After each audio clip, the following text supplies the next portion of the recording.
DNVR Avalanche podcast presented by DraftKings Sportsbook. Use code DNVR when you sign up for a new account to get amazing odds boosts every single day. Rudo, AJ, and Jesse coming at you live on a Tuesday as, I don't know, it's still the regular season and we all just want it to be the playoffs. Let's be honest about it at this point. Enjoying our last break, though.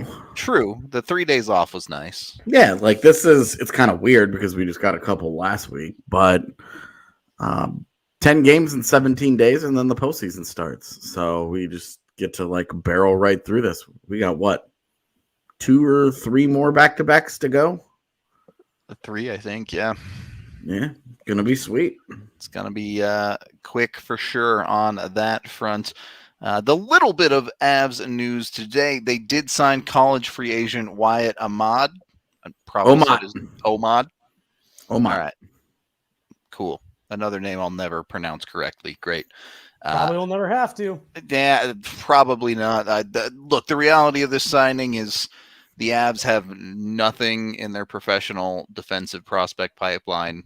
This is a guy who graduated this year. I'm sure they got to see him some playing in the tournament against the U and otherwise.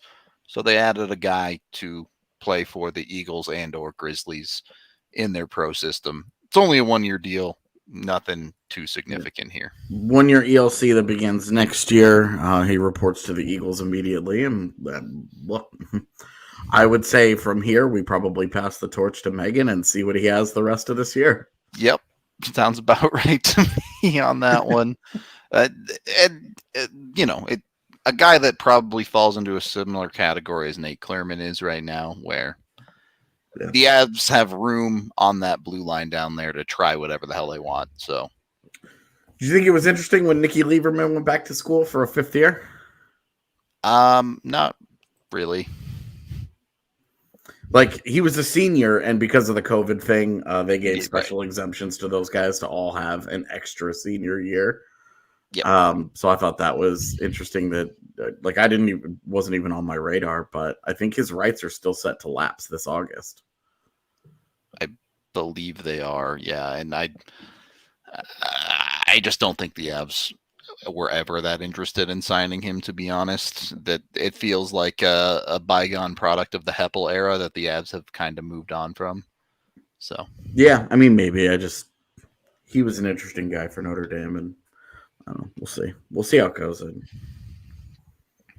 yeah, there's nothing else there. So right, it's the only.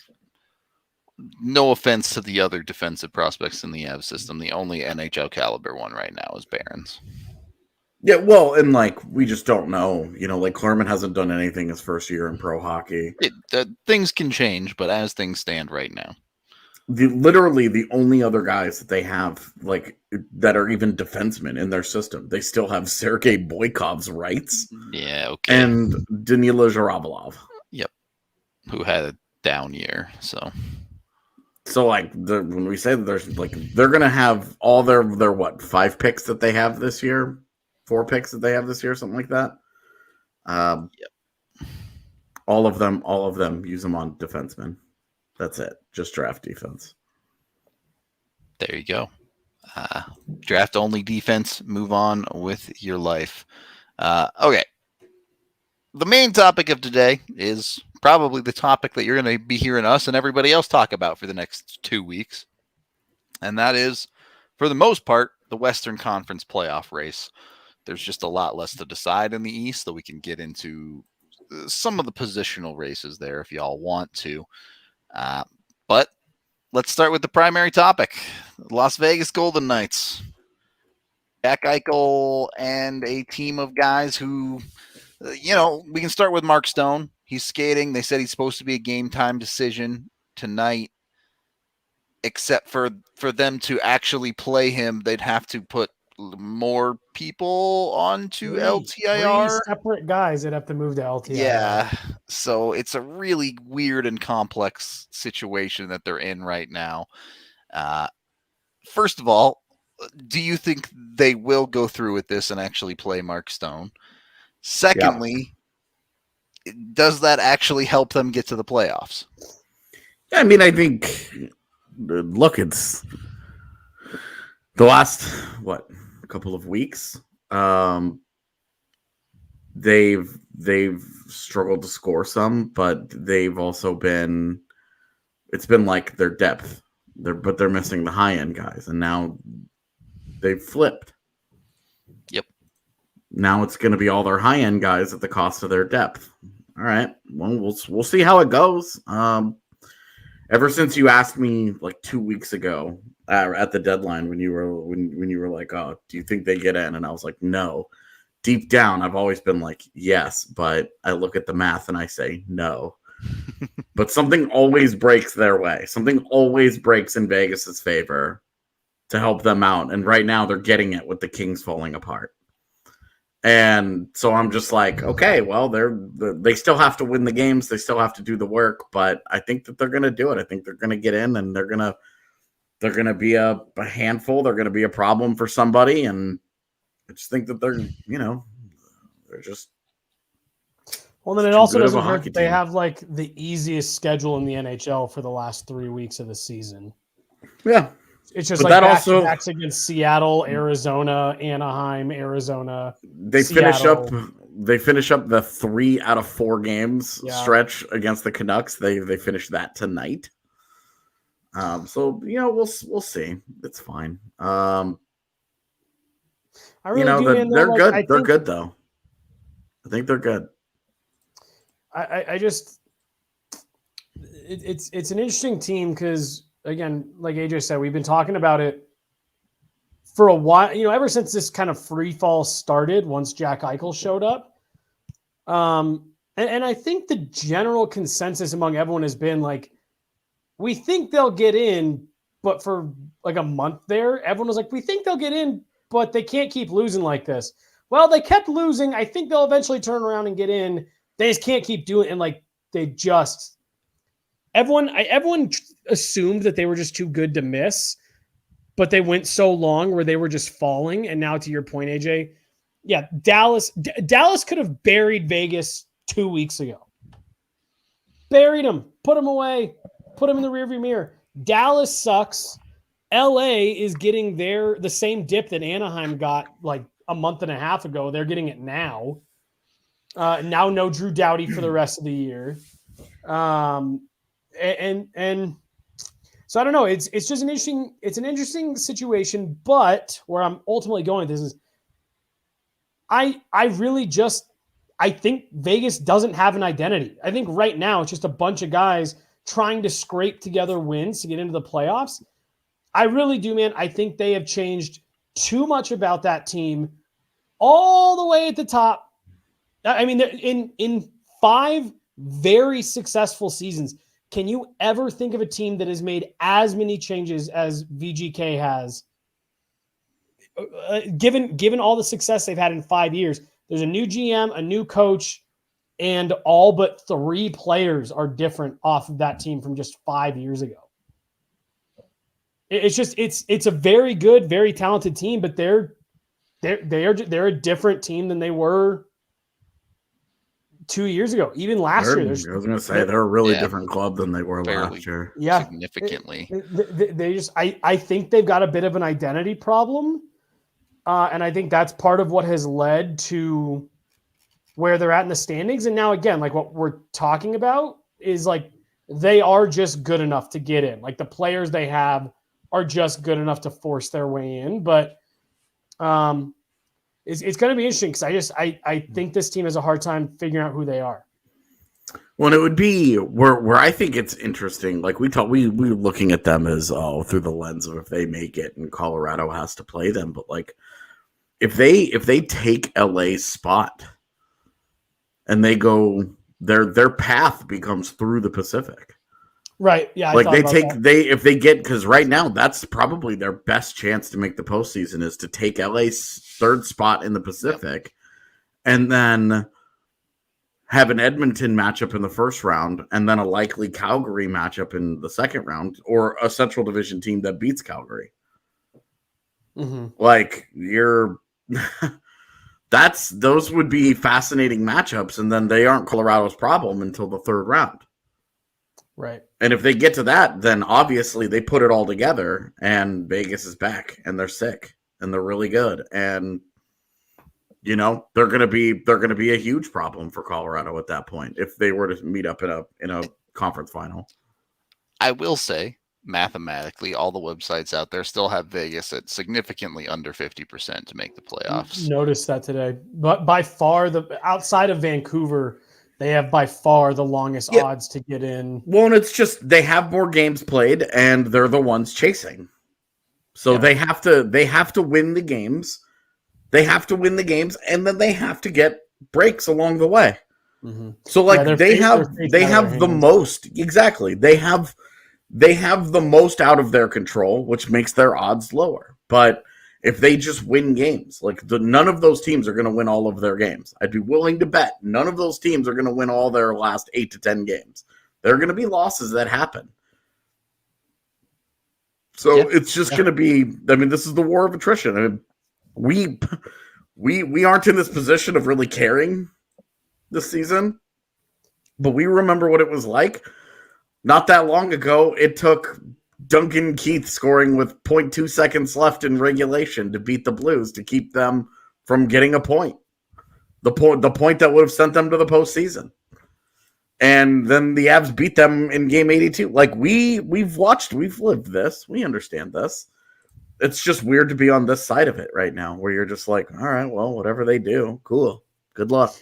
It is just there is, and I think everyone in the NHL feels this, you do just enjoy a little bit that Tampa did it last year. Everyone talked about it. Vegas so blatantly did it this year. And there is just a little bit of cool. I'm glad that you guys are having to jump through all these hoops to make it work. They're still a very good team. Doesn't change their personnel. Doesn't change that they're going to be a very tough out, if they're even an out in the playoffs. But it does just it's not vindicating, but everyone just felt really cathartic. Gross.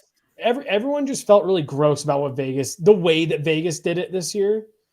So to see them have to jump through all these hoops and LTIR 3 guys in one day just to be able to make one guy fit back into the lineup. Yeah, and if they make it, if they make it and they're the 8th seed and the Avs play them and, and if things go a certain way and the Avs, waffle stomp them and roll on out of there and we're just okay, well, guess what, fellas? It's not last year anymore. Right. Then is that the most cathartic first round result possible? Is that you just move on and you're just all right, we exercised that demon. We're out of here. Let's go. It's for what it's worth. Vegas has every single tiebreaker against Los Angeles in their favor. Yep. That is the matchup that Los Angeles doesn't have any games in hand on LA. They do have a 2-point lead before tonight, depending on what happens. Both teams play tonight. Do those teams play each other at all? They do not. They're done for the season. So it's going to be a lot of scoreboard watching for both of them. You kind of mentioned Dallas as well. They're in the conversation, but have games in hand, have a lead. It's a little bit more of a tough situation for Vegas for the wild card spot. Yeah, so Dallas and Nashville in kind of the same spot at this point with only a point separating them. Yeah. This comment here, does anybody have any additional clarity on this? And now I know that the NHL, when you are LTIRing players, can request that they see not just team doctors, but physicians that are associated with the league. I saw someone yesterday, and I know this isn't true, but I'm just wondering if either of you guys know anything more than I do. I saw someone yesterday saying on Twitter, oh, you can LTIR anyone. They just can't play. Doesn't matter if they're hurt or not. I know that's not true. But do you guys know if they go to put those 3 guys on LTIR, what the league's role plays? They have to approve it. Yeah, unless they have reason to believe that they're trying to pull something, I don't think they'll do anything, but they can request that he goes and gets confirmed that he can't play by an NHL doctor or whatever. Yeah. But do you think it's interesting though? Because if you put somebody on LTIR, like, right, they're missing playoff games now. Yeah. Well, it's like you're required 10 games. Yep. Right. Even if they make it retroactive, you're like, that guy's not helping you the rest of the regular season. And they run the risk. Like if Mark Stone's back injury flares up, they don't get that help back. Right. They can't just magically act. They can't. This is not injured reserve. Right. They cannot just pull, put guys and pull it. Like having to put those guys on LTIR means they're not part of this anymore. And I think that's an interesting part of the conversation because any other injury, all these hoops that they've jumped through, any other injury that they suffer, they don't get those guys back. They can't just magically be like, oh, that guy's healthy. Like, oh, hey, guess what? He's willing to play through it. He can play. No, he can't. Right. They're done. And I think that's an interesting wrinkle in all of this because if we're to believe that Mark Stone always battled such a bad back injury, if he goes out and if he has any kind of an issue here, you're talking like they don't get these guys. They don't get these guys. Their depth is gone permanently. Right. Well, and if you lose Mark Stone, then your depth is gone, and Mark Stone is gone, and now whoever, like they have, there's no recourse for them at this point. This is the team that has to make the playoffs. So you mentioned the Mark Stone thing. We've been led to believe, it's this brutal back. The All-Star game didn't bother him, but regular season games are just insufferable for his back. We're shutting him down to the playoffs. Does this not kind of poke a huge hole in the story that they kind of fed everyone?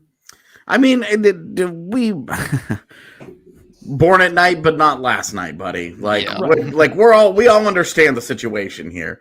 This has never been on the up and up from day one. It never has been, and the only people that want to pretend like it has been are Vegas fans who don't think that they're precious would ever do such a thing. And they are, and maybe they get away with it, but it's going to take some work. Yeah. And it's interesting to see their perspective, where they are right now and how hard they're having to work. And like, you're just hoping that you get into some games and these guys that have had success together, put it all together for 10 games just to get there. Even if they get there at this point, they're going to have played such high intensity hockey that once you get 4 or 5 games into a series, if they're in a 2-2 series, like, I'm curious to see if they don't just run out of gas at some point. Yeah. Well, and then there's the Robin Leonard. Is he? How hurt is he? What's going on with him? Yeah. He's it seems like once a week he re-injures himself at practice, and it's like, this could be the end of Robin Leonard, and then he just carries on, and you're just like, I don't know what the hell is going on with anything injury related with that guy anymore. Right. Yeah. And sorry, go ahead. We can talk more about the goalies and otherwise in a little bit, but if you were not born last night, you got to get in on the DraftKings deal going on right now. Go over there, use code DNVR when you sign up, and all you have to do is bet $5 on the NBA playoffs, and DraftKings is giving you $150 in free bets. You don't even have to win your $5 bet. You just have to place it, and you get $150 in free bets. So jump over there, go to DraftKings.com/sportsbook to get in on that. Then you can bet on whatever you want. If you want to bet on the Avs to win the Cup, you can go that route. If you're the guy in our chat who is convinced that the Avs are bad, you can bet all your money on Roman Josi to win the Norris or something, I guess. Go nuts. Whatever you want to bet on, take it with your $150 in free bets all the way over the place. I was going to ask you, AJ, what is that in your hat? Was it just like tags up there? Yeah, it's just a tag. Okay. It looked like it was connected to the thing up here on the top of your hat. All right. Just a tag. I actually need to rip that one out because it's just obnoxiously large. There you go. Tag problems. Go over to DraftKings. You don't need any tags there. It's all digital. Use that DNVR code. Show off the Ferrari hat because That's right. nothing's stopping Leclerc this year, it would seem, except for Ferrari. That's the only people that can stop him. Over at DraftKings, must be 21 or older, Colorado only. Other terms, restrictions, and conditions apply. See DraftKings.com/sportsbook for details. Of course, if you have a gambling problem, call 1-800-522-4700. And then, when you win a bunch of money, go buy a round for people at the DNVR bar of some Breck Brew. 8 different kinds on tap down at the bar. Of course, dozens of flavors that you can find at your local liquor store. Use their Breck Beer Locator online at a local store near you. There's also going to be plenty of Breck Brew available on Party Bus Day on the 16th. So come prepared to drink some Breck Brew if you're going on the party bus and are of legal age to do so. Yeah, we just had our prep meeting for it, and it sounds like you guys are going to be drinking a lot. The you guys of everybody on the buses that are going and getting to experience all of this. I get to once again be the victim of FOMO here. So good thing it's happening on a Saturday for sure. That's all I'm gonna say. Yeah. That sounds like it's gonna be a great time. Yeah, should be a blast. And it should be an awesome hockey game. Yeah, right. Carolina Avs. It's one of the last few on the regular season schedule that I'm looking forward to. This is actually a good game. Yeah. Right. There are 3 that I'm 4 that I've left on the schedule that I'm looking forward to, and 3 of them happen this week. Or in a row, I should say. Because I really want the Devils again. I don't know why. I just really want to see how that game goes. Even though the Avs are getting them in the same situation on a Segababa, with the Devils not playing the night before. So both games like that. The Hurricanes game, the Caps game, and then Minnesota at the end of the season. Caps, yeah. It's always, we were talking about it in the press box, whatever that was last week, 2 weeks ago, that when Pittsburgh came to town, it's always good to see Crosby live. Same thing with Ovechkin, especially now near the end of their careers. Don't know how many more shots you're going to get. So no, that Washington is another one. I stand corrected on my list of 1. I do have at least 2. Yeah, I'm getting to see Ovi live is cool because you're just freak.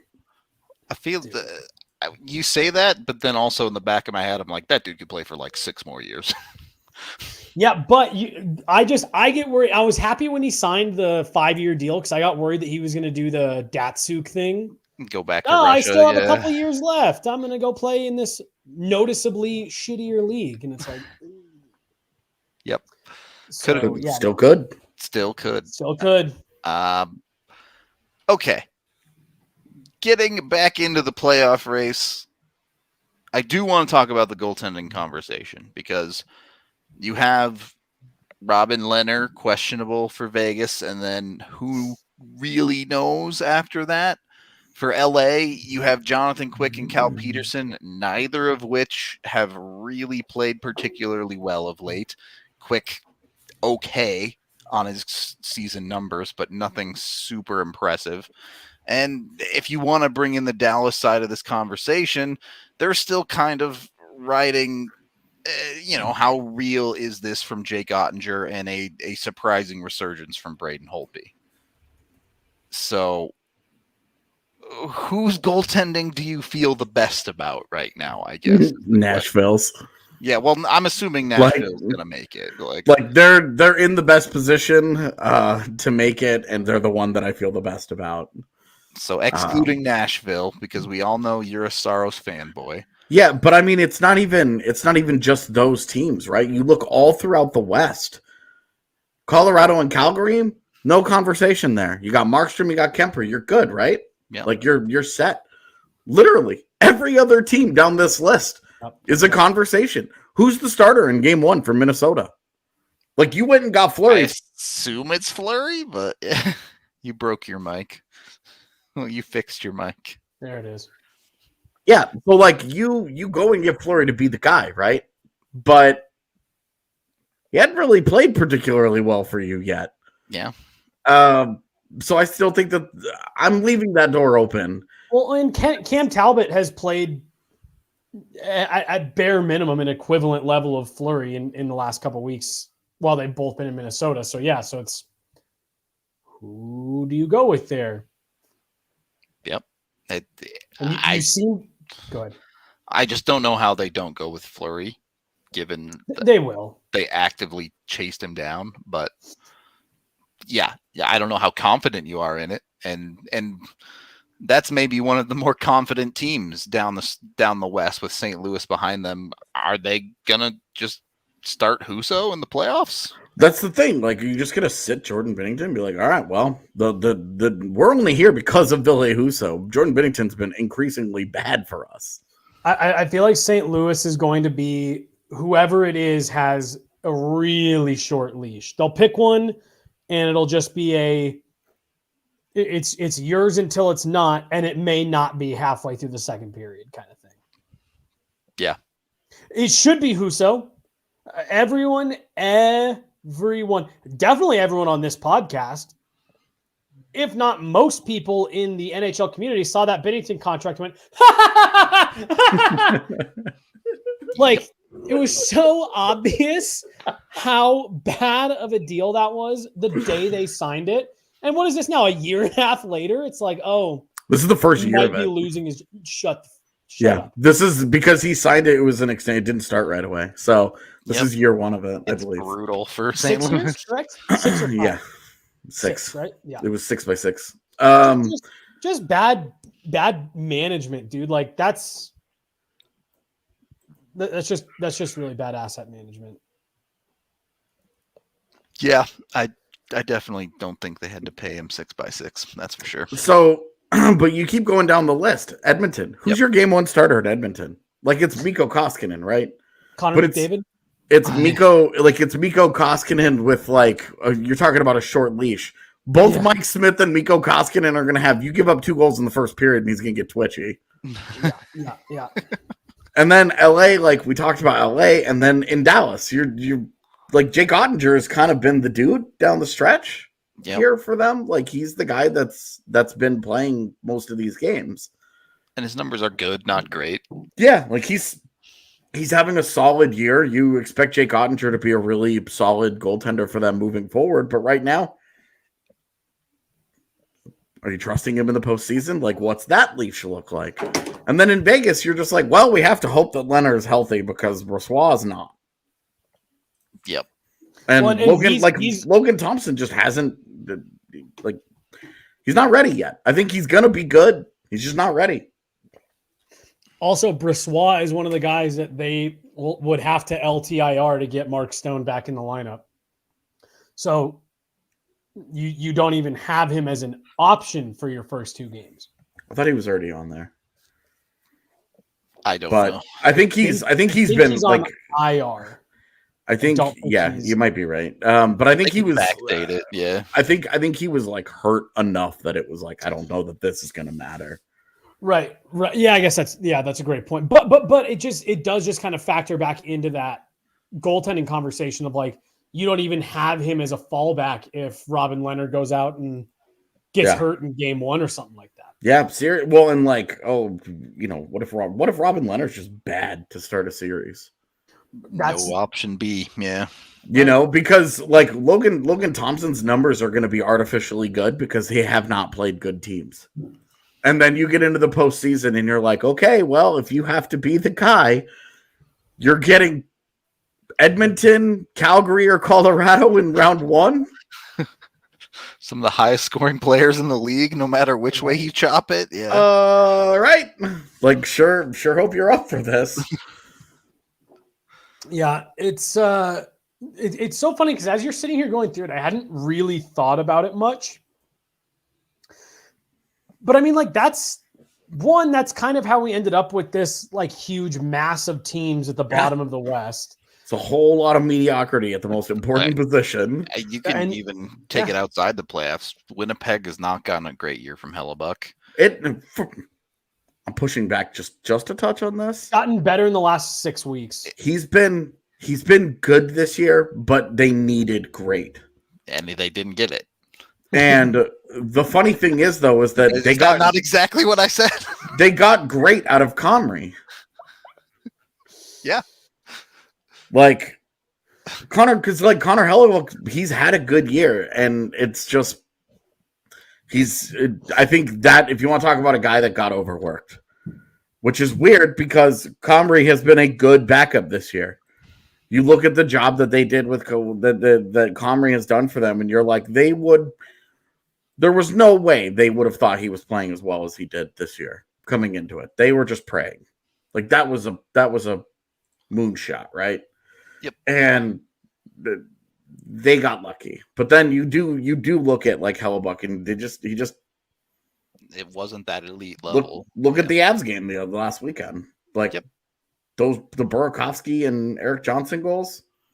You lose your lead because your elite goaltender sees 2 pucks and he just doesn't get to them from distance. Like, okay. And the list goes on. I guess Vancouver has gotten a pretty good year out of Demko. But besides that, John Gibson has not been very good this year. Again, I guess San Jose has done better than Martin Jones, sort of. But it's not very hard. Like, no one's betting on James Reimer to really be the guy, I don't think. They're clearly not. They went and got Kakinen. He's been terrible for them so far, but anyway, just to reinforce the point, obviously Seattle with the whole Grubauer situation there's a lot of teams in the West that are going, what is going on with our goalies? And only a couple of them, and they're honestly, they're non-playoff teams, or a couple of the teams you just listed, Rudo, are they have what most would consider to be a good goaltender who just underperformed. Yeah. John Gibson, Connor Hellebuck. I throw Philip Grubauer in there. Yeah, he's not this bad. Really? Right. You would put Philip Grubauer in there as an underperformer this year? The worst goalie in the league? How did that happen? No. I meant in terms of someone who most would consider to be pretty good, but underperforming. Not just that he's underperforming. That's a given. Oh my God, dude. I still can't believe it hasn't gotten better. I'm just like, I'm like waiting for like somebody to look up and be like, oh, hey, very quietly, Philip Grubauer's been really good for the last 3 weeks. Yep. It just didn't happen. Didn't happen. Same here. I kept waiting for him to. I'm not going to repeat everything you just said, but same. Yeah. Like it just kept on waiting because it was like I remember what it was like in Colorado, and like defensively, that Kraken team just is not that bad in front of him. Yeah, they're just not that bad. They're worse now after the deadline, but but then you go and you look at his last 5 starts, and you're still looking at a bunch of sub 900s, and you're just like, yeah, it's bad. It helps him that it helps Grubauer and Grubauer alone that Chris Drieger has also been bad. Yeah, not quite as bad, but bad. Yeah, so like that helps him a little bit. Be like, see, it's not just me, but. So outside of those 3 non-playoff teams who had good goaltenders who did not play well this year, outside of Calgary, Colorado, and I don't know, Vancouver, maybe just because Demko has had a good year, it is hard to find, forget elite goaltending, but just like solid goaltending in the West. Yeah, I mean, you look at okay, moving forward. Like what's the confidence in any of those teams at that position? Right. Until Kemper gets a deal, Colorado's not on that list. Yeah. You have questions about what's going to happen in Minnesota beyond this year at the position. You don't know. They've got a young guy in Jesper Wallstedt that is kind of a stud. Let's see. But St. Louis has a problem. Because they have to pay Ville Husso, and they're paying like crazy for Jordan Binnington. So they've got to walk. They've got to figure that he's an RFA, so he's got. There's gonna be issues there. So St. Louis has he is a UFA. Yeah, I was gonna say he's a year older than I thought he was. I thought he was 26 still. Yeah, I was gonna say, he's gonna walk. He's a UFA. That's a really big problem for them. I mean, the conversation even extends into some of the more settled teams like Nashville. Yes, they have Saros locked up, but they have an Askarov waiting in the wings to come over at some point. Yeah, but that Saros is that's a rock steady, solid starter that you can just let the kid develop. Mm-hmm. And like whenever that guy, Nashville's probably in the best position because they have today's question answered and tomorrow's question answered. Right. When they try to make that transition, this will get a lot more interesting. But until they're forced to, they've got the ideal setup. basically everybody else has a problem. Edmonton has no answer, and some of these teams are capped out. Like Vegas is stuck with Leonard, which, he's still a pretty good goalie, so it's not like stuck with. It's got a way more negative connotation. This year gives you some pause in terms of his health, though. Sure, but he's always battled injuries. He's battled injuries for a long time. So, right. You just need a good backup behind him, and Brossoit's been a solid backup in his career. He just also got hurt. But yeah, you do look down the list, and you get to the bottom. You get to San Jose, Chicago, Arizona. There's no answers here, but there's throughout the conference major question marks and at this position. Not like the only teams that aren't hurtling toward cap problems there are San Jose, Seattle, Nashville, who they've kind of already solved the position, and Anaheim, who's stuck with John Gibson until they decide they want to move him. I hope he gets to play in the playoffs. John Gibson he's been so good in his career. Yeah, I mean, I think if you moved him off the Ducks, you would see a better version of him. I don't know if he'd be the ultra elite goalie that he was, but I definitely think he would be a quality goaltender. He had a couple of years there I felt bad for him because he played so sick and was never in the Vezina not even in the conversation because the team was so bad. It's like that guy is doing it all himself. Yep. For a couple of years there. And then they've had a great year this year and he stumbled a bit. Well, it's just interesting because I hadn't really thought about it, but when we just kind of laid it out right there, I am in the new house. This will eventually look a lot less like a 10 by 10 prison cell. Nah, keep it. It's a vibe. Trust me. It's a vibe, man. What are you trying to say?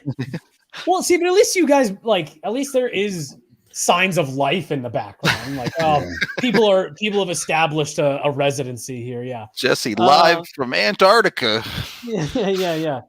I just need to do the parent on Facebook thing where it's just from here up. Yeah. Looking right up your nose. Yep. Yeah. But no, it is just interesting. And again, we can kind of forget that the Avs are part of all of this, goalie problems beyond this year. It's just uncertainty. It's easy to forget because had it not been for Igor Shesterkin playing out of his mind, Darcy Kemper has put together a great Vezina argument for himself since December. If you want to read all about the argument, just go read my article from the other day because I wrote it. AJ, Rudo and I were talking about it, and maybe this is also in the article, so we could just direct. Do you think he's a finalist at this point? Yeah.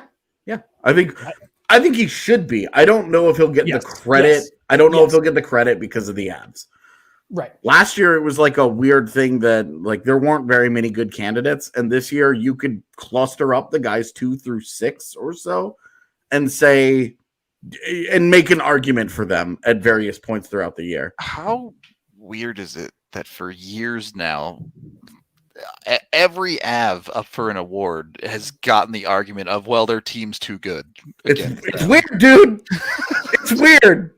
Because it was for a while there, it was do the Avs even have anybody that could like Ryan O'Reilly back when it was maybe the Selke? Yeah. But one of these big awards, no, they didn't have anybody that could compete for any of this. It was the Calder was the only award that we ever cared about in Colorado. And then after that, they grew up and never got that much better. And so we just stopped being excited.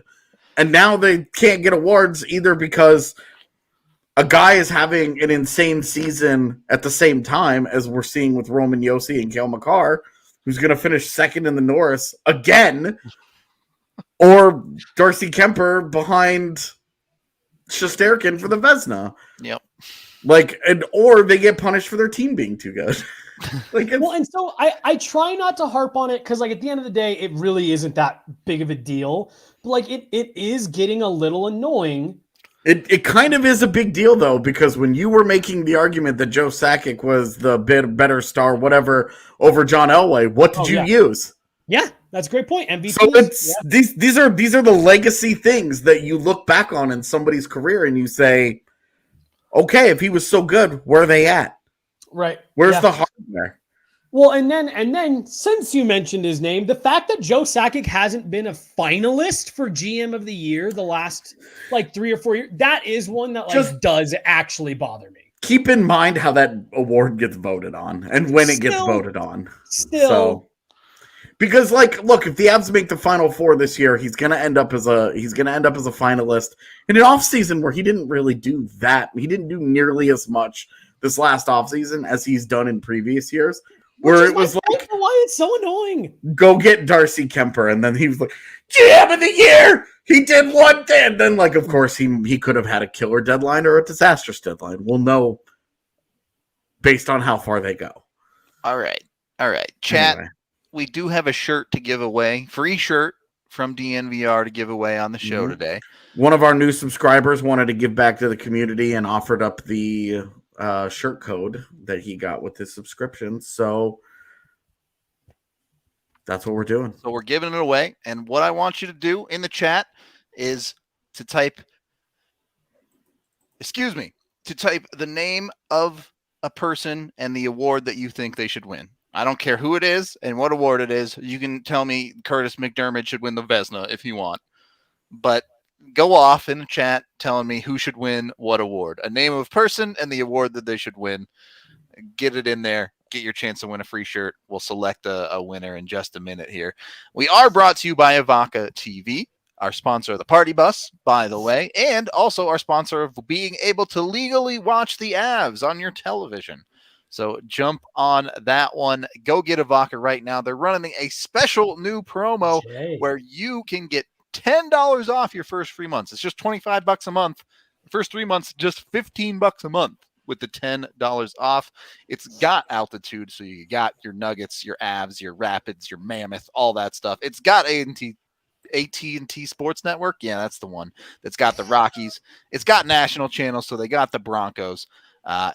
They got you covered for all of Colorado sports. So check out Avaca TV. Go to evoca.tv/DNVR.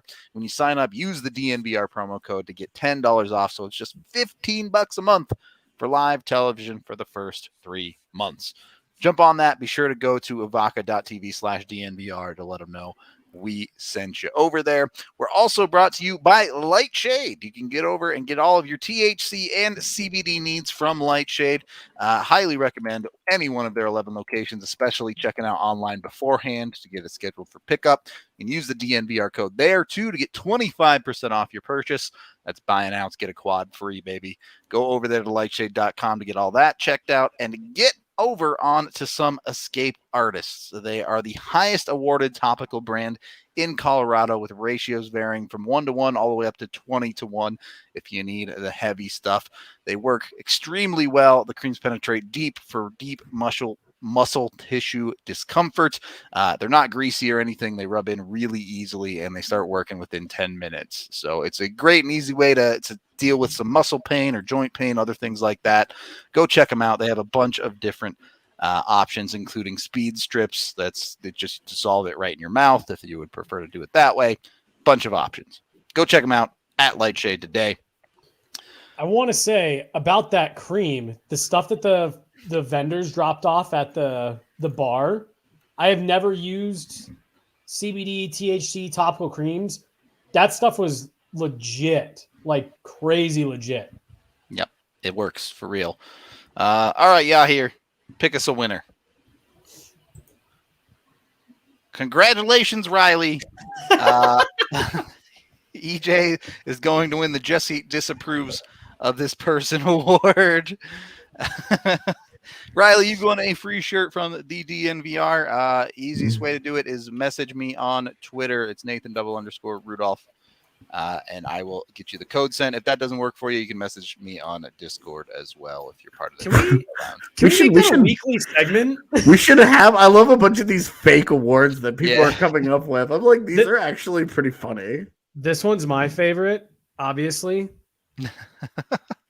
I thought we were getting those. They're in the works. They're in the works. We made some actual progress on it. Yep.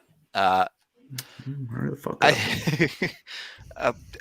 Thank you, everyone, for participating in the giveaway. I'm not saying there's going to be more of these, but there might be more of these in the future. I might have to come up with a Jesse disapproves of this person award, and we'll just give it away every week on the show. Also, if you don't want to disapprove so much of EJ, go watch my video that I did on him, by the way, out on this very YouTube channel. There were some people that criticized you for it being too harsh, and I was confused by that. I felt like I was really not harsh in that video. Yeah. I was a little... I think there's a couple people that are mad that I said his number shouldn't be retired, but there's no way his number should be retired. Yeah, People want his number retired? Some people do, yeah. Dude, speaking of this, do you guys want a fun fact? Yes. Did you know that of the top 11 scoring defensemen in Avalanche history, 4 are currently on the team? I definitely believe that.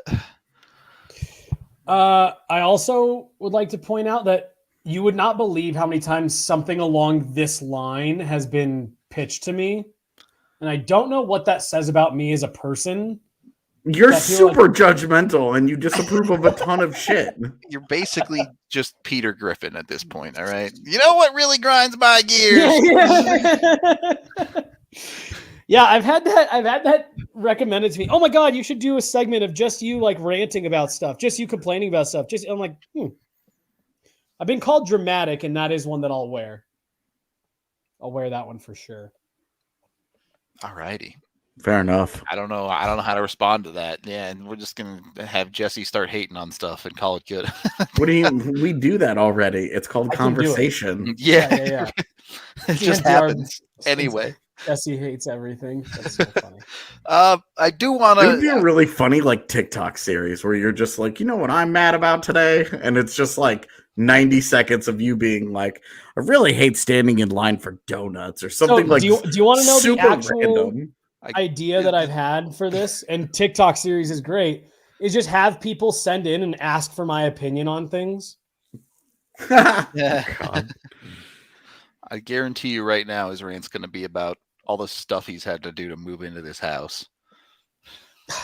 Believe it or not, this has been like the lowest impact move ever so far. Really? Yeah. So I don't want to jinx it, but like this has been like a relatively pleasant experience.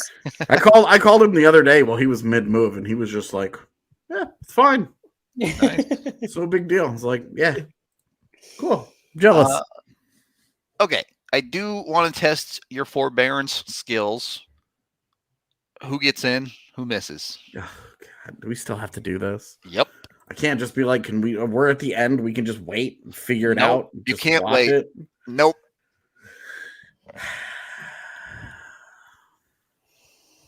Hold on. All right. So do we have to tell you like in what order? No, I just want to, mostly I want to know who misses. All right. I've got, I'm going to go Colorado, Minnesota, St. Louis is the 3 in the Central. I'm going to go Calgary, Edmonton, Vegas is the 3 in the Pacific. And I'm going to go with Dallas and Vegas as my wild cards. You had Vegas twice. Yep. Sorry. Dallas and Los Angeles is my wild cards. So Nashville misses in yours. Yeah. I think we've got one good epic collapse in all these crazy ass numbers. And instead of getting it in round 1, we're getting it in the last 2 weeks. So your boy Saros just completely forgets how to goalie or what?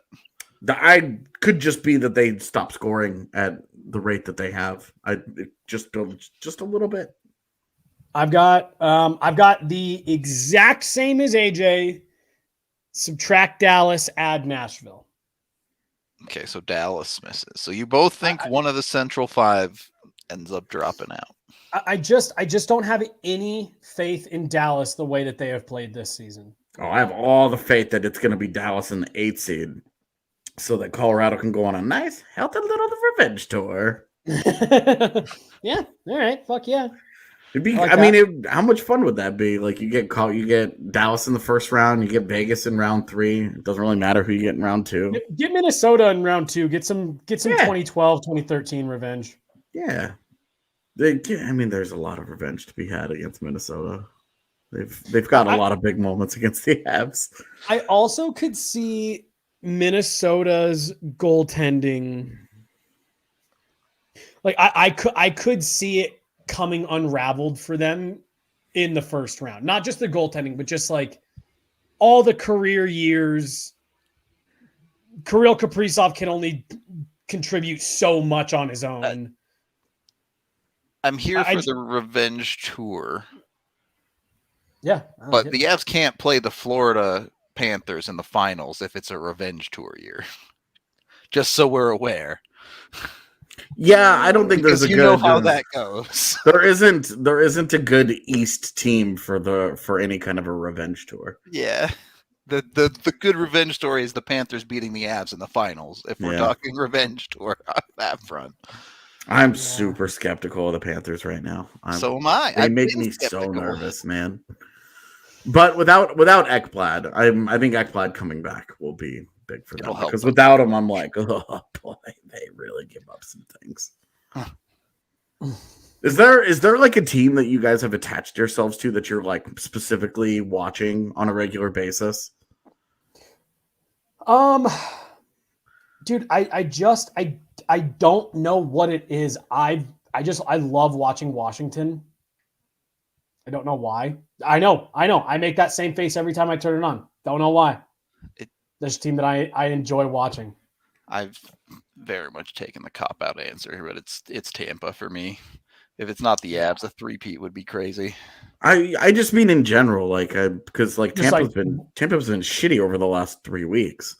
Like watching them would be miserable, but because like every night we like go through the games and we're like, what do we want to watch? And, like tonight, Edmonton, Minnesota, like that's an easy yes, right? Like St. Louis, Boston, and then leads into Edmonton, Minnesota, which leads into Tampa Bay and Dallas. Like tonight's an easy slate. I just genuinely hate watching St. Louis. Dude. When I get into I like watching the Pens too. I like watching Pittsburgh, man. I just think that they're a good competitive team. I've also been watching a lot of Dallas and Vegas lately, just not because I enjoy watching those teams, but just keeping an eye on the race. Yeah, I watched a lot of Dallas for that reason, and it's when I get into the kind of like what you're talking about when you're going through the games. If there's nothing on that I like am wanting to watch, I'll just default to like, all right, what games have the best broadcast?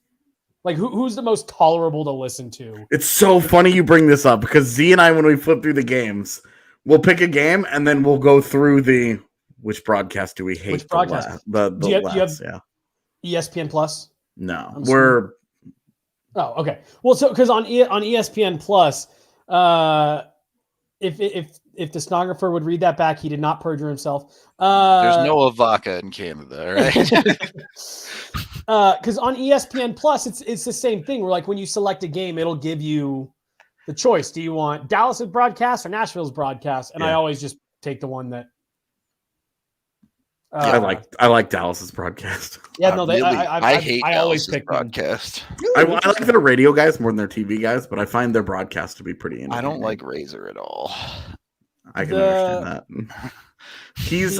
I think he just has to be like for you. Yeah. And the way that I felt like a lot of people hated Doc, and I loved Doc. I think he just kind of has. I think he just has to be for you. Yeah. Well, how do you not like Doc? I mean, that dude. I mean, how many years in a row did he win play-by-play of the year at the ESPYs? Like he was. I don't understand how anybody didn't like Doc, but we all have personal tastes. Yeah. There are people out there who think that, barbecue sauce is bad. So that stuff also confuses me. It is bad. See? But if you've never heard the Doc Emmerich version of Technologic, go listen to it right now. Okay. I will when we're done. It's so good. Boston is one that I can't stand. New Jersey, I will not listen to Chico Resch in New Jersey, and I will not listen to Jack Edwards in Boston. I won't even listen to a Jack Edwards clip on Twitter because my blood pressure spikes. Well, and I also just don't get it's so funny in those two cities, in New Jersey and Boston, the color analyst is like the most cliche guy from that city. Such thick accent. talking about how things are and they're only that way in Jersey, only that way in Boston. It's like, okay.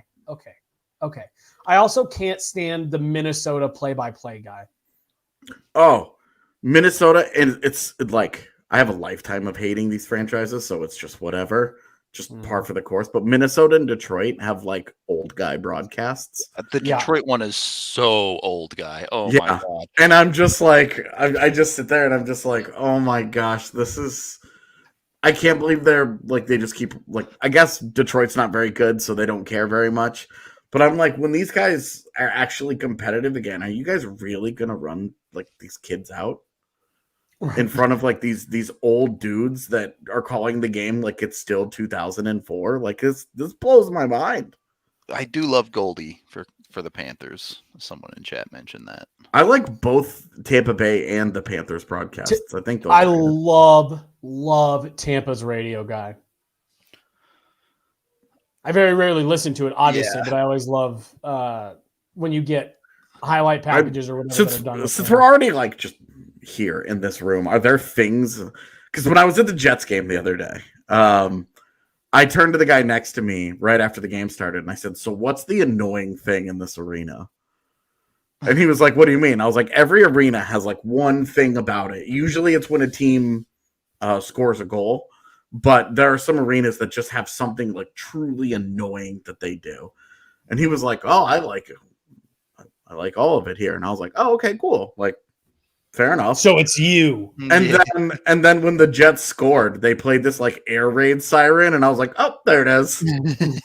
Like, and then I was actually like, "Okay, I don't mind this so much." It's definitely the giant moose mascot banging on a drum. Because he comes out and he just goes, and I'm just like, and he bangs on the drum and he disappears for a few minutes, and I'm just like, I hate this mascot. That's so probably much. another one of my bad takes.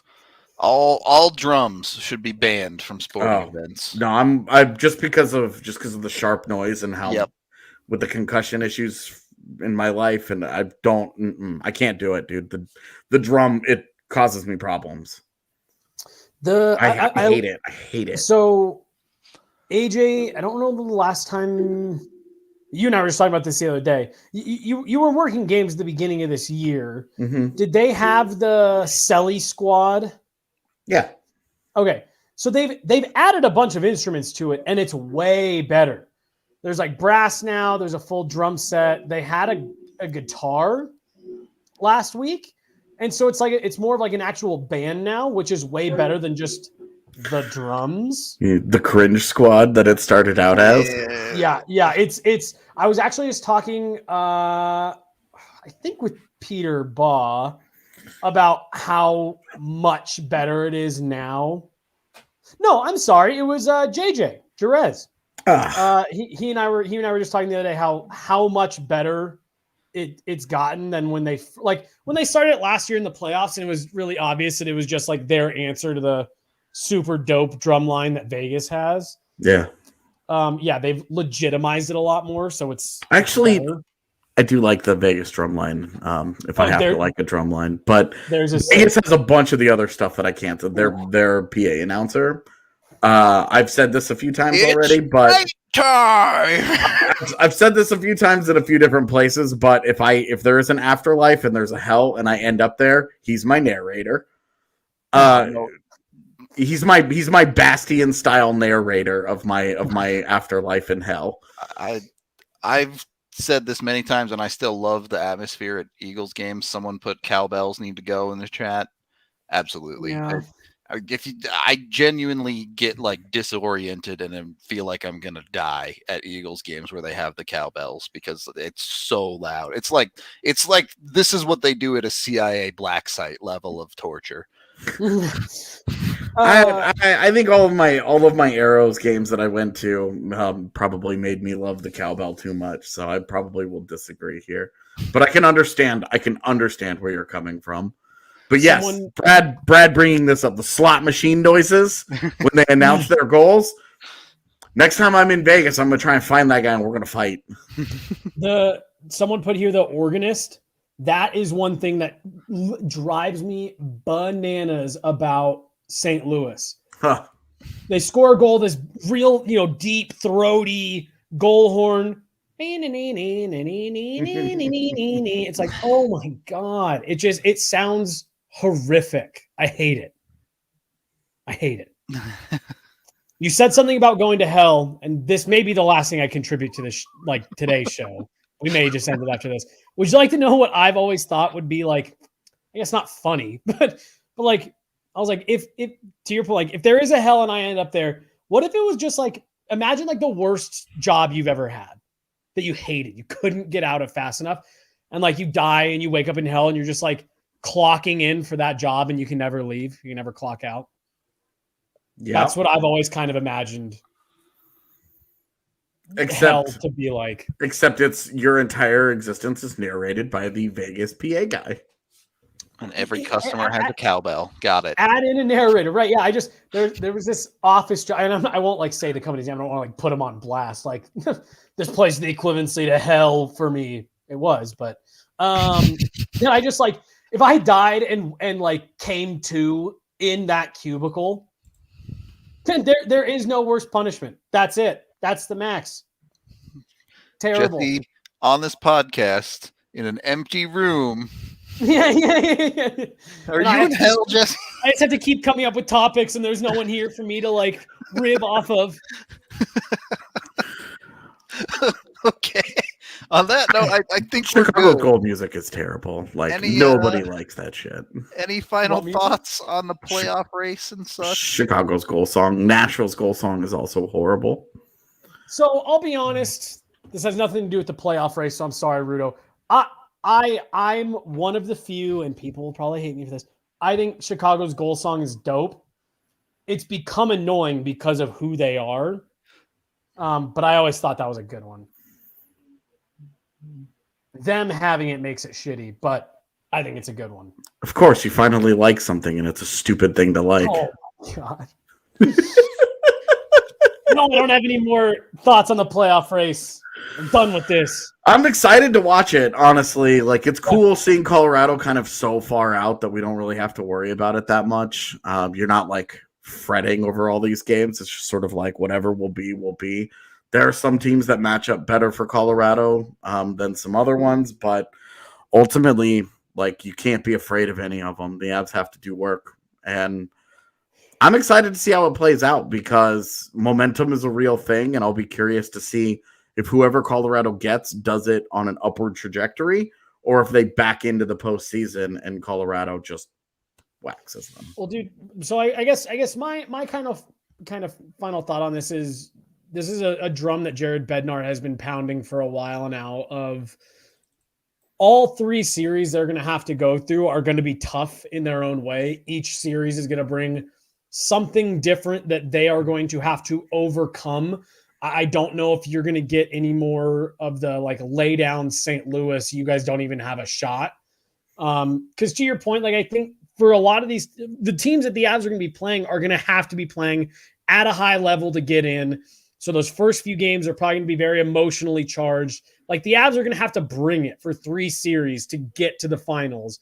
And then obviously once you're there, obviously that's going to be, a very tough series to win. But Montreal is not in the playoffs again this year. So it's going to be really fun. It's going to be tough, for the Avs, but I was just telling Hannah's mom this morning, I was over there getting our last couple boxes that she was storing for us.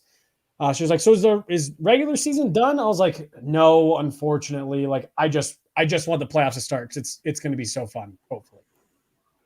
Yep. It'll be a blast one way or another. So hopefully you'll stick with us here for the next 3 weeks, I guess. 2.5 weeks left in the regular season. I like that we're final thoughts on this, but it's we've got 10 games to go. We still have 2 full weeks and days of the week that we have to get through.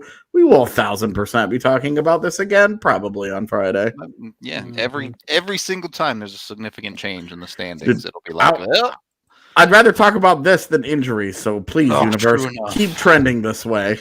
True enough. No more injuries. All right. We're going to get out of here. Thank you, everybody, for hanging out with us. We'll be back tomorrow, pregame, postgame, the usual stuff. Thursday, we'll have a regular show. Friday, we'll have a regular. Friday, there's a game. No, Thursday, there's a game. Sorry. And then Wednesday Friday, and Thursday, we have games. Friday, we'll have an afternoon show, and Saturday will be a post game. well, Saturday is going to be weird because of the party bus. Yeah, but Saturday we'll have something. Yep. All right. We appreciate all y'all, and we will talk to you on the next one.